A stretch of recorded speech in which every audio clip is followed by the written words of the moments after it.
At 18, I was really fortunate when I met a monk. And this monk was invited to speak. And I kind of just went because one of my friends forced me to. At that time, I was listening to CEOs and entrepreneurs and business people and marketers who I thought that's what I was aspiring to be like. And then I hear this monk. And he captivated me like no one had ever captivated me before. It was like staring at the most beautiful woman on the planet. You know, I was completely fixated on him and his message. See, we live in echo chambers. We're just surrounded by the same thinking. How often do you bump into a monk? You know, it just doesn't happen. No one has a dinner party and goes, oh yeah, we just invited the monk, you know, from town, like the local monk. Like no one ever does that. And so we meet people who are just like us most of the time.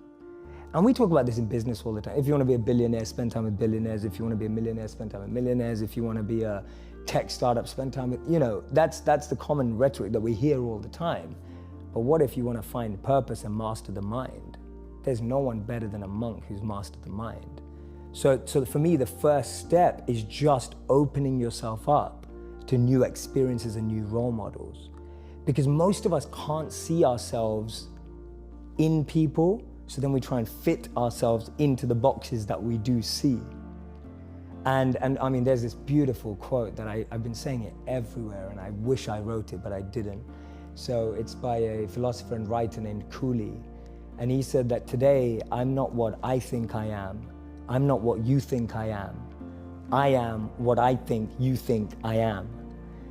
Right? And just let that blow your mind for a moment. It's so powerful. I'm not what I think I am. I'm not what you think I am. I am what I think you think I am. So we live in this perception of a perception of ourselves. Hence, my identity is made by what my parents think I should be. My identity is made up by what my college or university thinks I should achieve. While you're living in that bubble and that echo chamber, getting to what you really want to do is impossible because maybe that just doesn't fit. And I think so many people feel that way today, that they don't fit into the current education system. They don't fit with the 3 or 4 or 5 careers that you're taught exist. So that process of self-excavation and actualization first requires being exposed. You can't be what you can't see. If I never saw a monk, I would never have wanted to be a monk. If I never meet a billionaire, I wouldn't want to be one because I wouldn't know what that feels like. I don't know what it looks like. I don't know what it takes. And I think that's the biggest challenge of our society, that we're not exposed. So that's the first step, being exposed to unique experiences and role models. Second step is finding that experience or role model that you're passionate about, and exactly like you said, taking it seriously. Shadow them, network with them, spend time with them, observe them, even from afar. It takes that observation, being addicted to observing that person's lifestyle. And then the third step is going yes or no. Does that work for me? Not everyone who's going to go off and become a monk is going to feel like the way I did, and that's cool. But not everyone is going to go and follow and shadow a billionaire and go, that's exactly the lifestyle I want. They may want the result, but do they want the hard work that goes with it? And so for me, that's the third step. It's observing, focusing, shadowing, getting as close to the process of that individual, and then going yes or no. Do I want that process? Not do I want the result? Everyone wants to be that monk who's fully enlightened, you know, can walk through, has an incredible aura that people just gravitate towards. But when you realize he has to wake up at 2 a.m. every day and sleeps about 4 to 6 hours, you're like, you know, I don't want to do it. That doesn't sound like me. A little bit old-fashioned in my kind of understanding of it. I thought that what I do, what the great actors that have been ahead of me had done and inspired me to do, was the idea of starting out in the classics, then maybe a modern play or two, and a few roles in television, and then, you know, getting a film role, but keep going back to theatre. And that is what I've done. That is kind of what I've tried to do.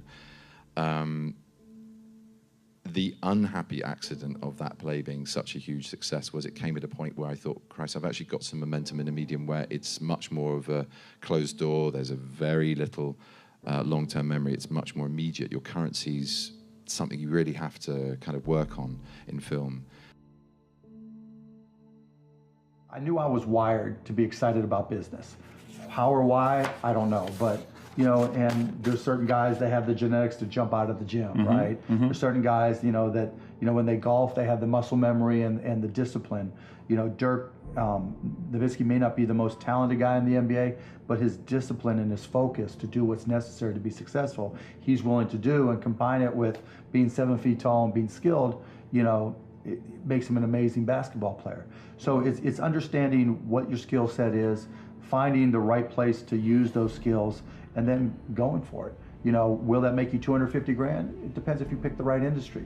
But whatever industry you pick, if you outwork everybody, if you try to be a little smarter than everybody, if you try to be a better salesperson than everybody, if you try to be better prepared than everybody, you've got your best chance. Because if you don't do it and somebody else does, you know, I have the saying, work like someone's trying to take it all away from you. You know, I actually work like someone's spending 24 hours, working 24 hours to take it all away from you.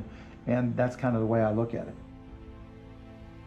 I was really lucky to have just had a few breaks, obviously with Sherlock, but also with Tinker Tailor, also with Frankenstein, and being cast in Warhorse. And that all came at the same kind of point where we were supposed to be coming here to do this Broadway production of After the Dance, which might still happen, might be a film, we don't know. There might be some life left in it. It was a wonderful experience in London. But I felt that I'd had that experience there, and selfishly I wanted to make some capital out of this momentum that was building, and I'm glad I did, because I got Star Trek and 12 Years a Slave and also Sage County, and yeah, it worked out well for me. But and the Fifth Estate. So I kind of I was very I took a gamble and it paid off. Yes, I get up at crazy hours, whether it's 3 o'clock in the morning, by the way. When we were talking in London, I was getting up at 3 because I had to be on set by 7. So whatever time my call time is, and I tell this to studios and directors and our producers, whatever time my call time, so my call time is at 7, then you back your clock up 4 hours, and then that's when I get up and train twice. I'll get my cardio in and breakfast, and then I'll go hit the weights. Clanging and banging, we call it. Jack and iron. But like, what time do you go to bed? I mean, you might shoot really late at night. I'm averaging, on a movie, I average probably about 5 hours of sleep. Because the resources had been so limited for so long, there were a lot of people who would say, God, if I only had access to a camera, I would make a movie. There's a lot of talk about it. I remember when I was in college, I would spend most of my time in my room writing screenplays, really bad screenplays, but I was in my room doing that when I probably should have been studying or something. There were a lot of people I remember at parties who would talk about writing and that they wanted to be a writer, but I would always notice that they were out. Every time I would happen to go out, they would always be out, and I just know that there are people who talk about what they would do if, but they're not actually doing the thing. And so it's a lot easier to actually write a screenplay than you think it is. It might not be good, but most people talk about writing screenplays but don't actually write them. The people who write them, you're already like in the top 10% because you actually have written it. And so the one thing my father gave me, which was really key, was that work ethic. That ability to get myself up in the morning, no matter how tired I was, to push myself through those pain barriers. And again, the combination of the loss of a mother at 6 and then being sent out to work at 10, I mean, starting work at 5 o'clock in the morning to do the milk round, being dropped off at 8:45 at school in the milk van, that work ethic. So that combination of those two, work ethic and great insecurity, was what got me to where I went to. I remember asking my dad to, I wanted new basketball shoes because I was a basketball junkie back then. He's like, well, your shoes work. If you want a new pair of tennis shoes, you have to go out there and get a job. And I'm like, Dad, I'm 12 years old, and it just so happens he was playing poker with his buddies, and one of his buddies was like, well, I got a job for you. I've got these garbage bags that we distribute. You can sell them door to door. I'm like, okay. And it was when I was selling them and realizing that I liked to sell and that I could sell, and that I recognized that selling was about providing a service and creating value for people, that I knew that I would, literally back then, I knew that I could always succeed. I mean, I remember I was 16, I think, when I started a stamp company and started going to stamp shows and trade shows and just working a little bit harder than other people and trading up from one stamp to the next. I remember one time I started with a quarter and bought a stamp and left with $50, thinking, hey, if I could do this, I could do anything. And it's not that everything worked. I failed a lot, but I never ever felt like I wouldn't be able to work hard enough to succeed. You know, hard work pays. I put in a hell of a lot of work all throughout this build-up in the fight. I pumped out more content than anybody, more content than Fox, more content than ESPN, more content than BT Sport, more content than everybody on the Mag Live on my own channels. You know what I mean? I'm a workhorse from all angles, not just in the gym. But I'm building this media empire now myself, and we pumped out the content. I'm very proud of how it went. We consistently, daily movies I was releasing, you know, from like a month ago, every single day. You know what I mean? Nobody's doing that. So I'm very proud of it, and I'm very, like, the work pays, hard work pays, and I put in the work, and that's why I'm sitting at the top. I put it all on the line. I show up, I perform, and I get the results from that. People say, I'm working on this thing, but I don't know if anyone's going to like it. It feels sort of like this boring thing that I love, you know, and it's amazing how often that boring thing that you love becomes a sensation. And I think the key is to do that. Once you start working on something saying, oh, they'll like this will be cool for them. I mean, literally, we were working on this book, you know, and we were like, this is insane. And it's never gonna, you know, happen, and we'll see. And, you know, to approach something with a kind of excitement that is shared in this weird way where you just know it makes you happy. And then to see it on the, you know, New York Times bestseller list, we're like, oh my God, like that's nuts. We never would have dreamed it. It's really a result of, you know, having an idea that stayed with me and that I loved, but that Lindsay felt like, oh, this could be something. Finding Doug, who took it and said, oh my God, what about this? And it was like at each stage we were sort of, you know, just turned on by what it could be, but never thinking, oh, this is gonna work really well. Because actually we were thinking, oh my God, no publisher's ever gonna be able to pull this off, you know, which Little Brown and Mulholland Books totally did. You know, and even if they do, who's going to want it? And it's been nice to have it received warmly and very unexpected, frankly. But the answer is just to work on things that you actually care about wherever you can, and to not try and think too hard about what it's going to be like when it goes out into the cold, hard reality of the world. I realized that to have the level of success that I want to have, it's difficult to spread it out and do multiple things. You know, it's in order to be world class, and I've made a decision. I want to be world class, and it takes such a desperate, obsessive focus to excel on the level that I want to make movies. You know, I was Star Wars when I was young. I sat in a movie theater and watched Star Wars, and I just couldn't believe that movie made me feel like that, just floored and just stunned by the creativity. And I'm realizing that in order to move people in that way, in order to touch people in that way, you really got to focus with all of your fiber and all of your heart and all of your creativity. Making the right decisions is a one-on-one battle. Whatever majority of the crowd's doing, find your way doing the opposite. And see 9 times out of 10 how right you turn out to be. How many of you? A show of hands. How many of you have found out a way to not waste time? Show of hands. So it's simple.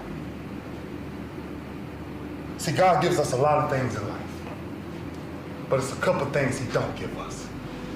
And time is something He gives no man.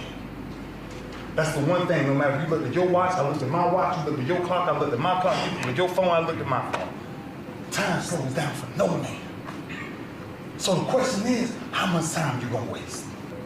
I gave up on trying to make money years ago.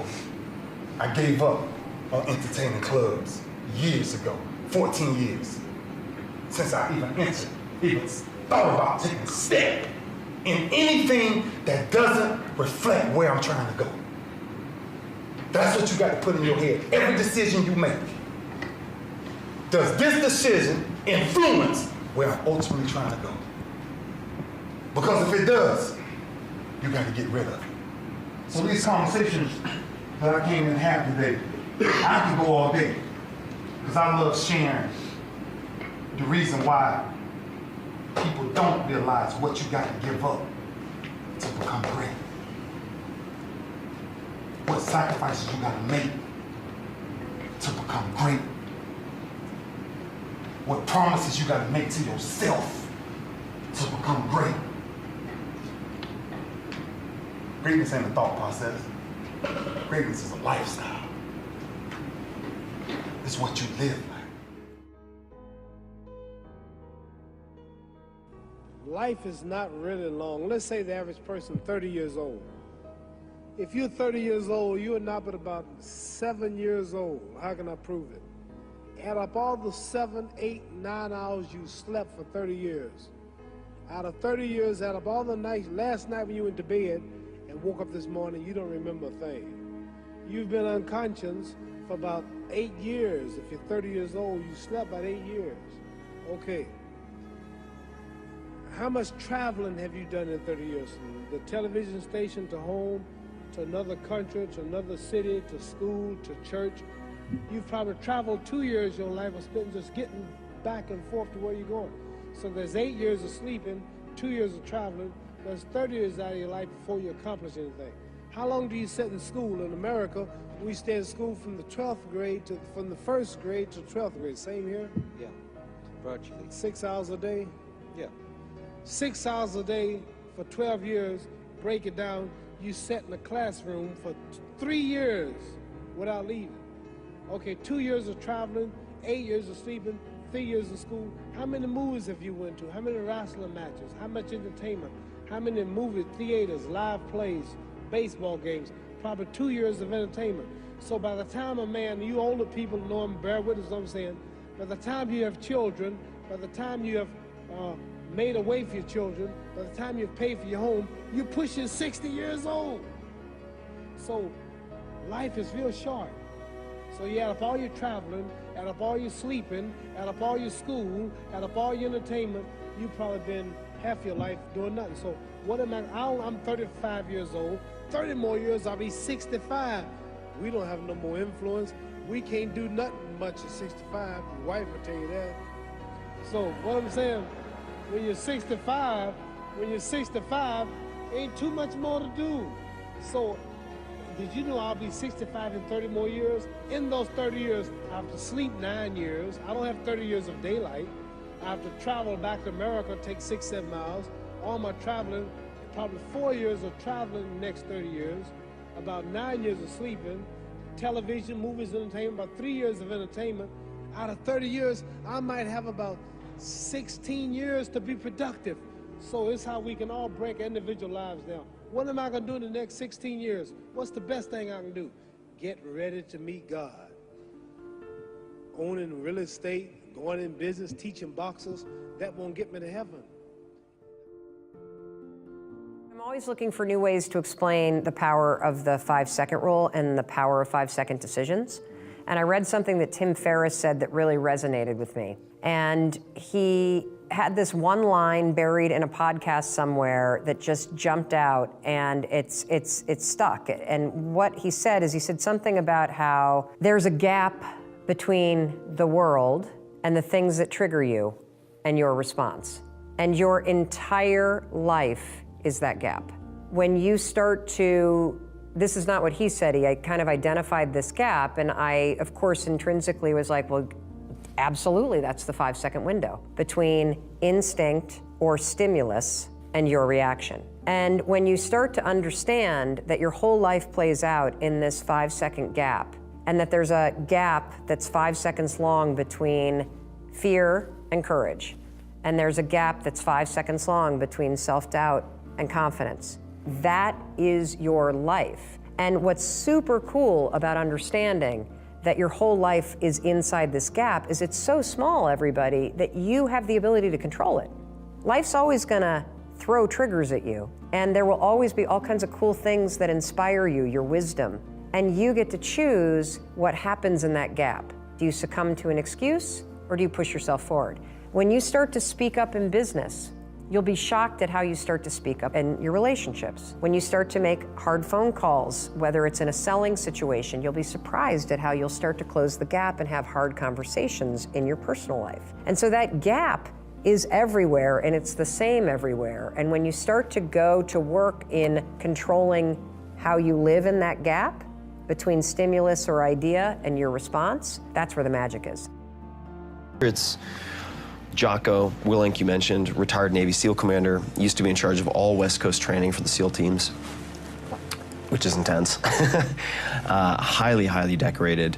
Whether it's Jocko saying discipline equals freedom, or you look at, say, some of the writers or musicians or directors or others in the book, across pretty much all of them, you find that they find freedom in constraints. So what does that mean? Sounds kind of weird. Also sounds very, it sounds like an oxymoron, right?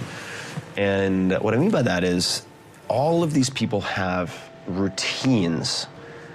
They have set recipes that they repeat on a daily and weekly basis so that they are not making a lot of extraneous decisions about mundane things.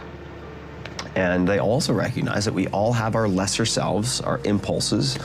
I love chocolate croissants. If I left my entire schedule to whim, I would just eat chocolate croissants all day long. I love them. They're incredible. And I still do have them once a week. I have my cheat day and I'm allowed to do what I want. So I let my monkey mind and my lesser self just go nuts. But these people all have typically, these are folks we might be inclined to think of as superheroes. And maybe Jocko's a superhero, but the vast majority have one or two strengths.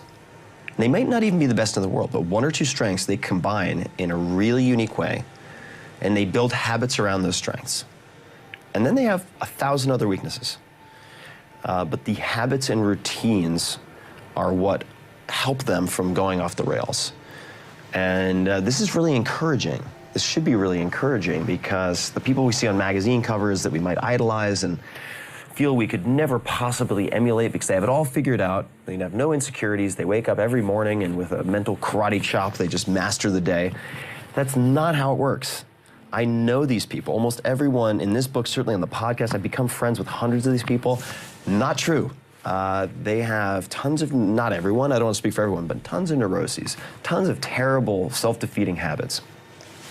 And the safety net they create is habits and routines. That's why Jocko, in part, says discipline equals freedom. Okay, so you have trouble waking up in the morning? No problem.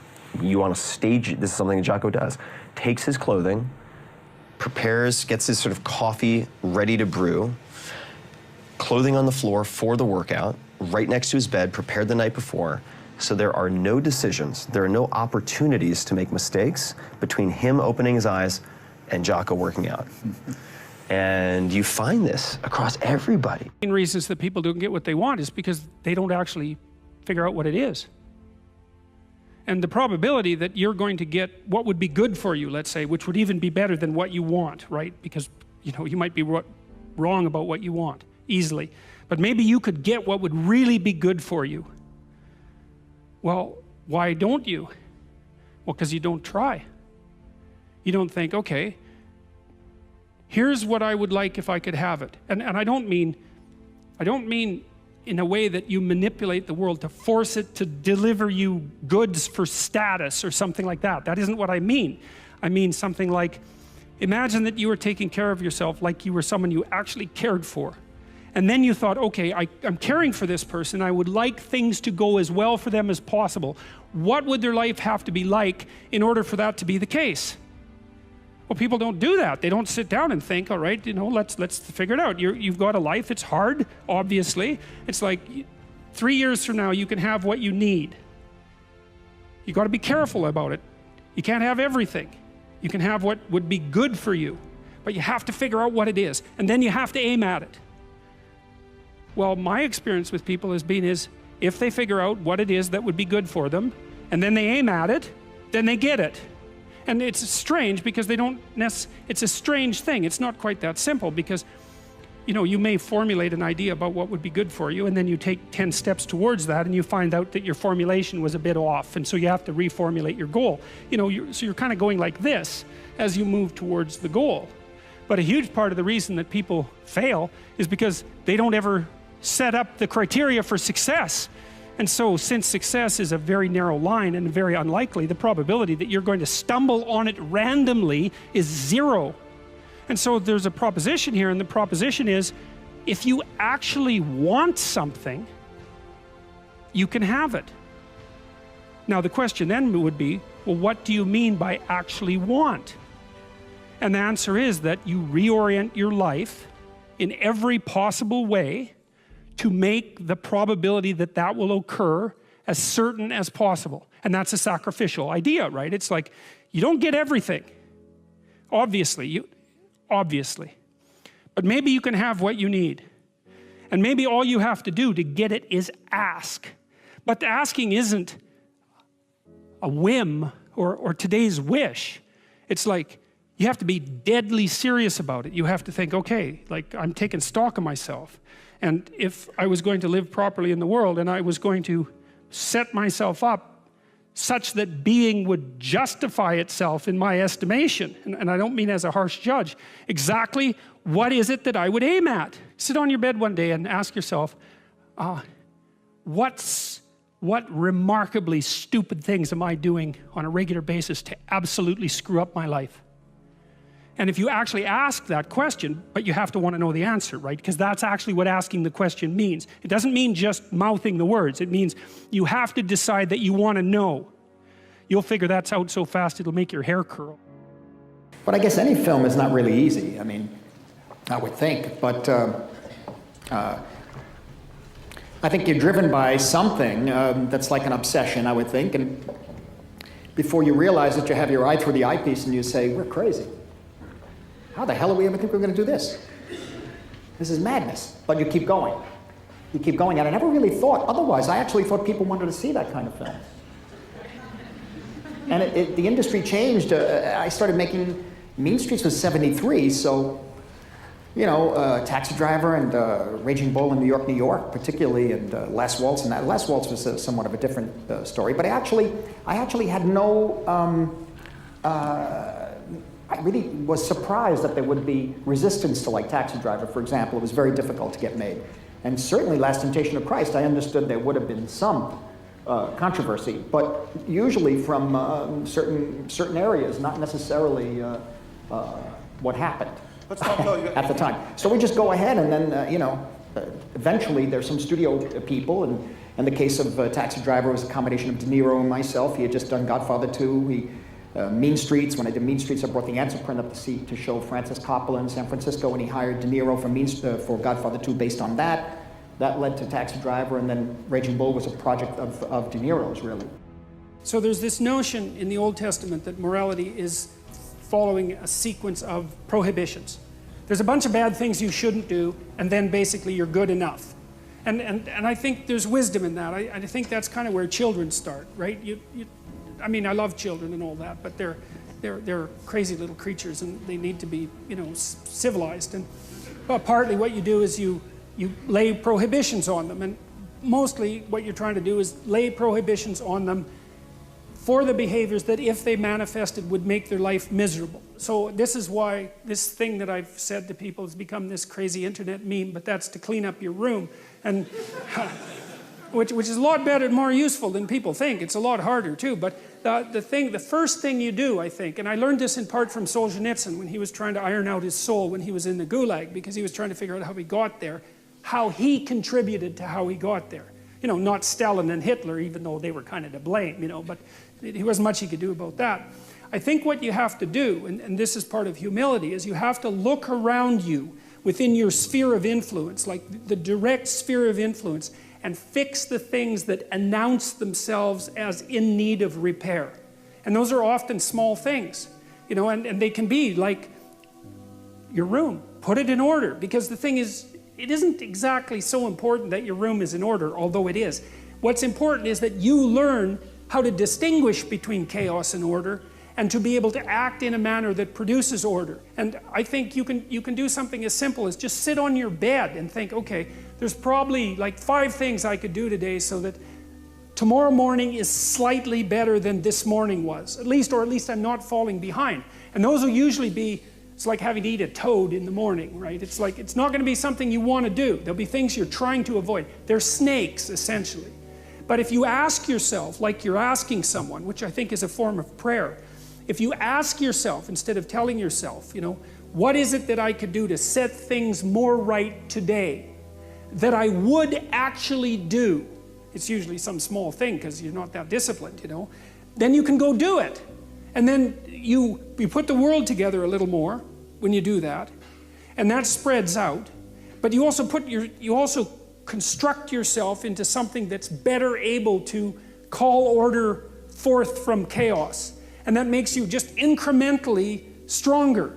And then the next day, you can maybe take on a slightly larger task. And like, you get the benefit of compound interest if you do that. It's a tremendously powerful technique. And I think if you do that, at some point, instead of just having to fix things up that are not good, you'll start to get a glimmer of the positive things that you could do, you know, the positive things that you could do that would actually constitute a vision. And that's what I would recommend. What you do, people will recognize that. I really believe it. I really believe that going out and playing good songs live as a great live band will make you successful. I really think it will. And it doesn't matter if you're at the hold down the street or you're on the side stage at Bonnaroo or you're headlining Lollapalooza. If you're a great band with great songs, people will notice it. That's it. That's all it is. It's that simple. Product placement and labels and A&R people and all that bullshit, it doesn't matter. I swear to God, it doesn't matter. And if you back that up with the idea that just playing those great songs in your great live band is enough reward for you, then you're set. But you gotta be badass. You just have to be really good. It's the other things that make up for your musical inability. You know, I mean, as a drummer, I never felt like I am gonna be on the cover of Modern Drummer magazine because I'm the best drummer in the world. I just knew that if you put me on stage without a PA or floor monitors in a small club, that I would beat the shit out of my drums so much that people would go, God damn, did you see that drummer? Right. Whoa. And I'd walk away from every show like, there you go. I just beat the piss out of those things and people saw it. People took notice, for sure. And that was great. So at the end of the show, I was a successful musician because I had achieved what I wanted to achieve. So I honestly believe, I mean, I know lots of musicians that went down to South by Southwest and said, well, it's easy for you to say. I'm like, man, I was in the same position you are in 24 years ago. That was it. I worked in a furniture warehouse and I wanted people to like my music, so I played out as much as I could, you know? And if you really, honestly, like I said, if you're passionate and driven and focused in what you do, if you're really good at it, people will take notice. That's basically it. I mean, I don't understand the industry. I don't understand where music is headed. I don't really understand technology. I just know that when you walk into a club and you see a band that blows you away, you are gonna follow that band. You're gonna either buy their CD or you're gonna find them online or you're gonna see them the next time they come to play. And that's what it takes. You don't have to stand in line at the song contest on TV to become a popular musician. You know, to stand in front of some judge that doesn't even play an instrument on their own goddamn records, tell you, no, you're not good enough. Right. That. You know, go blow people away in their face. And so it's kind of, you know, I honestly believe it's that simple.